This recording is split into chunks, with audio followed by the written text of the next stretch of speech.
Welcome to today's 5-minute Bible study in the book of Philippians. We're spending a couple of days looking at how the Philippian church was founded by the Apostle Paul on his second missionary journey. We find that account in Acts chapter 16.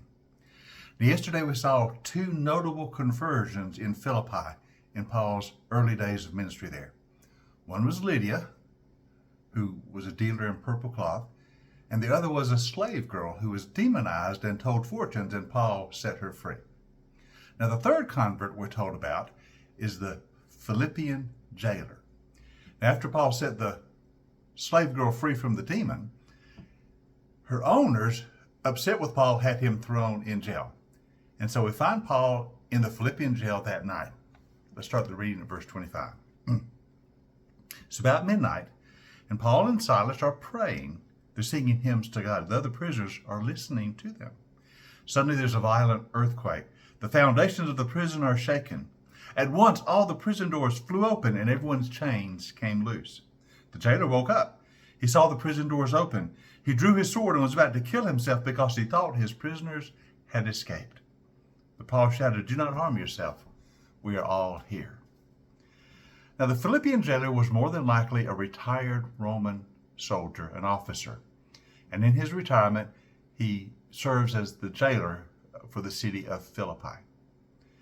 Now, the reason he's prepared to kill himself when he thinks his prisoners have escaped is because he is responsible for those prisoners. If they get away, his life is forfeit. He assumes with the earthquake, the open doors, they've all fled, and that he's going to have to give his life. So he decides to take his life instead. But none of the prisoners have escaped. They've all stayed where they were under the influence of the gospel that Paul has been proclaiming through his prayers and his singing. Paul shouts out to the jailer, "Don't harm yourself, we're all still here." The jailer calls for lights. He rushes in and falls trembling before Paul and Silas.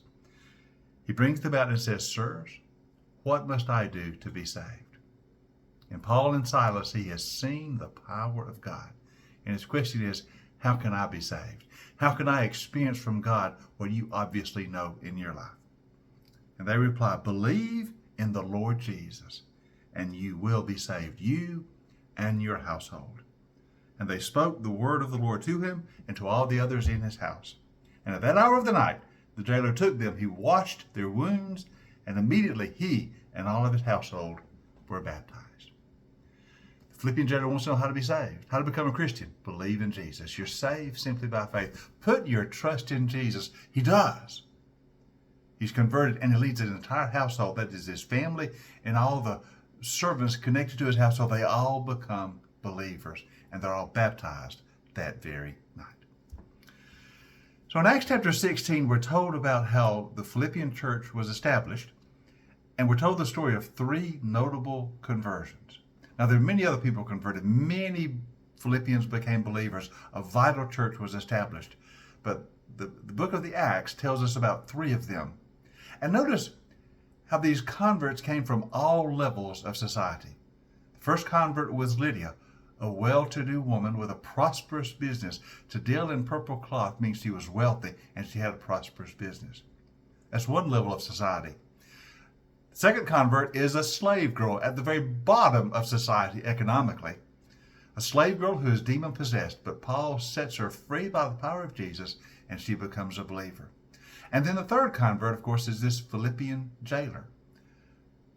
Former Roman officer, a leader in the Roman military, and now a citizen of Philippi, leading citizen, the jailer. Three notable conversions, telling us that the gospel of Jesus Christ appeals to all people at all levels of society.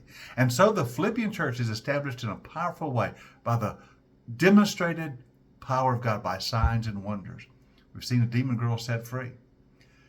That slave girl has been set free from demon possession. We've seen that. We've seen the power of God in the earthquake that sets the prisoners free, and yet none of them run away. Power of God is demonstrated. Signs and wonders has led to conversions and has led to a powerful church being established. So the Philippian church was a great church, a wonderful church, a church that Paul had great affection for. And tomorrow we'll begin to look at the letter in very great detail as Paul writes to this wonderful church, giving them advice on how to keep growing in Jesus, keep developing in their faith, and keep going forward as servants and followers of Jesus Christ. So join us next time as we look in some detail at the letter to the Philippians.